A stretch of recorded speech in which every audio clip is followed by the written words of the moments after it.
So in this question here, line A has the equation y plus 4x equals 6, and line B is parallel to A. And we know these 2 points here are on the line B.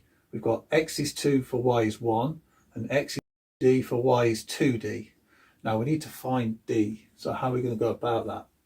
Well, we know that line A and line B are parallel. So if we put them on a graph, they could appear something like this. So if that's my A and my B, they are parallel. So therefore, if you've got 2, 1 on B, that could be at this point here, for example. Now D, 2D, we don't know. Now, if that is on the line there, what we know is these have got the same gradient.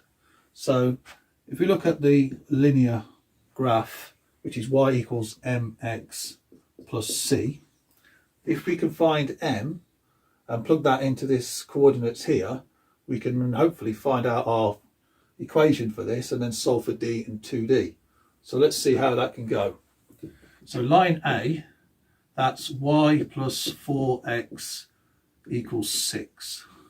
So if I get the x over this side, I've got a line in this kind of format here.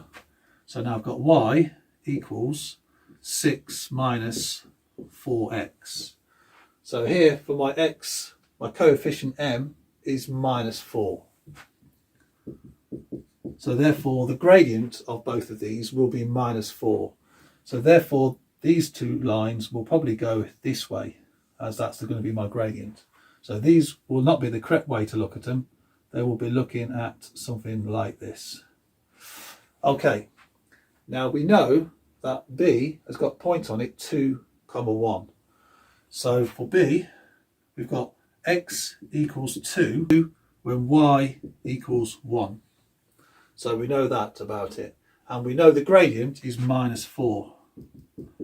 So let's plug that into this and see what we can get for our value c. So let's find our intercept point. So y equals mx plus c.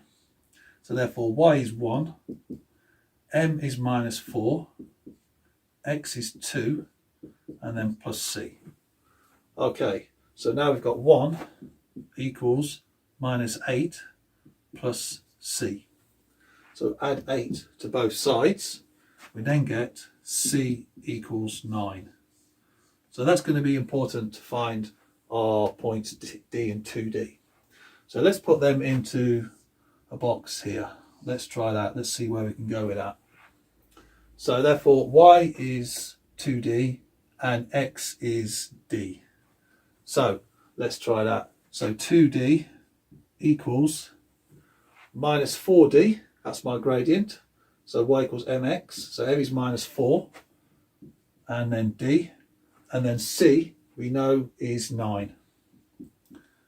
Okay, so now we can solve for d. We've got one variable in the equation, so let's get d onto this side, this 4d, so add 4d, so now we've got 6d equals 9. So now just divide by 6, d equals 9 over 6, therefore d equals 3 over 2 or 1.5, whichever you want to put it. So our coordinates d, 2d, if d is 3 over 2, our coordinates will be 3 over, and 2d will be 6 over 2, which is 3. So that is my d, 2d. Our value for d is in the box here. And that'd be a good place to stop.